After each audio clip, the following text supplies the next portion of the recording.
Good morning students. आज हम जानेंगे उपसर्ग के विषय में।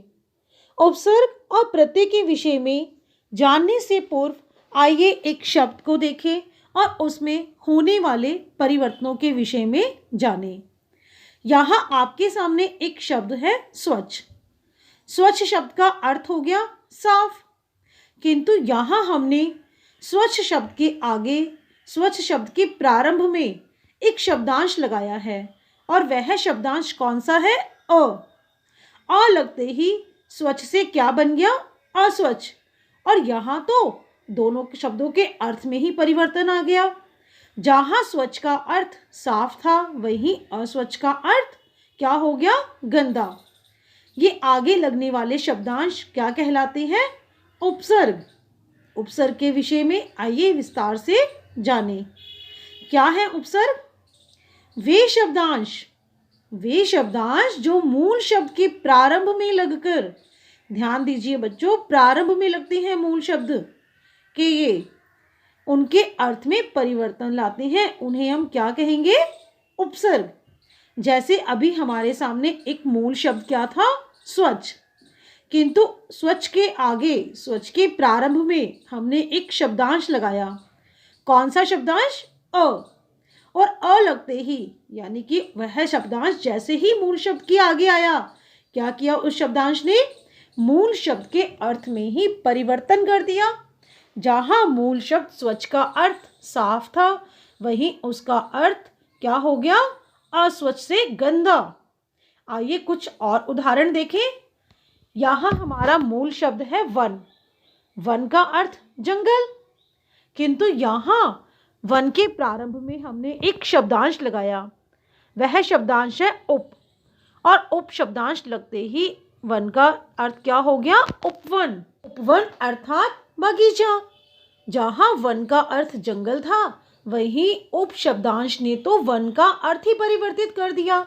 अब वन का अर्थ हो गया बगीचा, यानी कि उप शब्दांश ने मूल शब्द वन के अर्थ में ही परिवर्तन ला दिया। आइए और उदाहरण देखें। पहिया मूल शब्द है हमारा पहिया।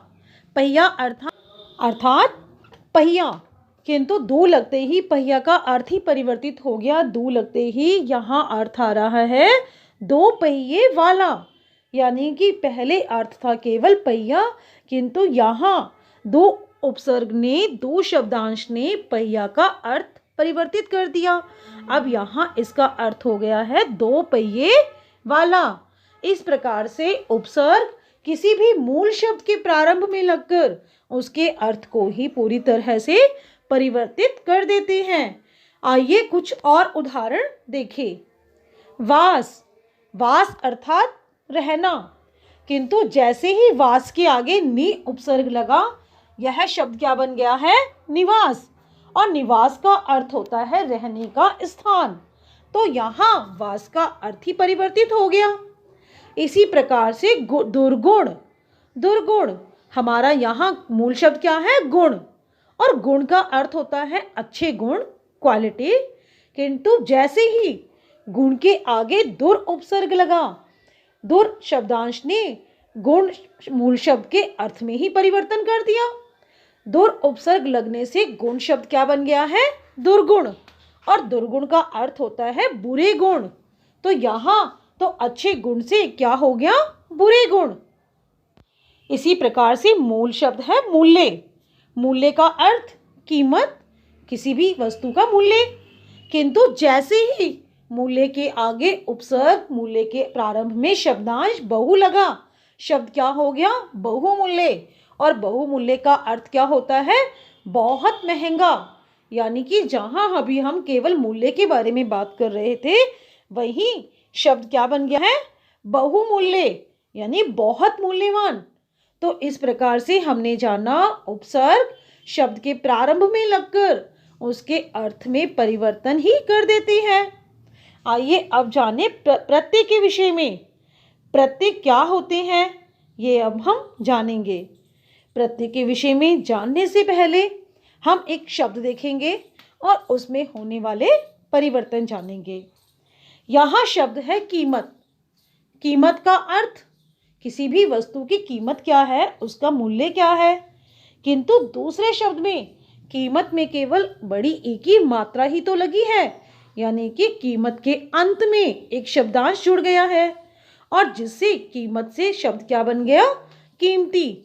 और कीमती का अर्थ क्या हो गया, महंगा। जहां अभी हम केवल मूल्य के बारे में बात कर रहे थे, वहीं अब उसका अर्थ क्या हो गया है, महंगा। इस प्रकार से अभी हमने जाना शब्द के अंत में यदि कोई शब्दांश जुड़ जाए तो अर्थ में परिवर्तन हो जाता है और उन शब्दों को क्या कहेंगे, प्रत्यय। जैसे जो शब्दांश मूल शब्द के अंत में जुड़कर उसके अर्थ में परिवर्तन ला देते हैं वे क्या कहलाते हैं, प्रत्यय।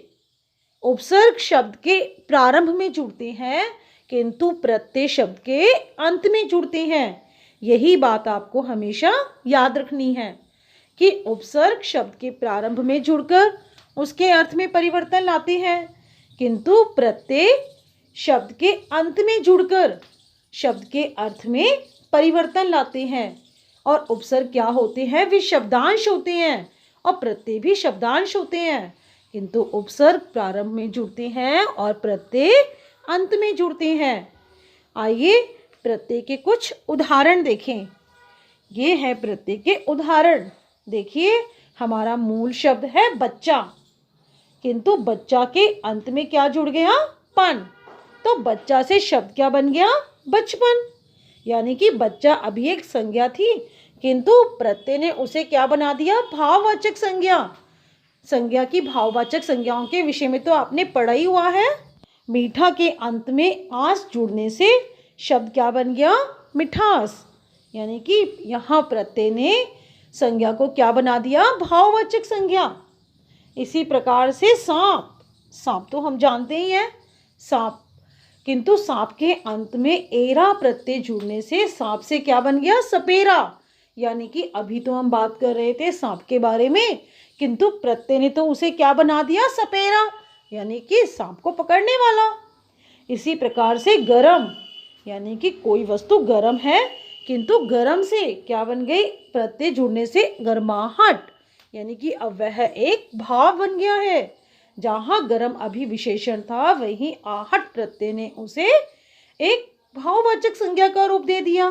तो या इस प्रकार से प्रत्यय वे शब्दांश हैं जो मूल शब्द के अंत में जुड़कर उसके अर्थ में परिवर्तन ला देते हैं।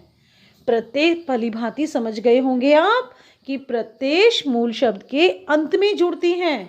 आइए प्रत्यय से संबंधित कुछ और उदाहरण देखते हैं कि कैसे प्रत्यय शब्द के अंत में जुड़ती है। देखिए, यह है चित्रकार। चित्रकार, यहाँ मूल शब्द क्या होगा, चित्र, और प्रत्यय है कार।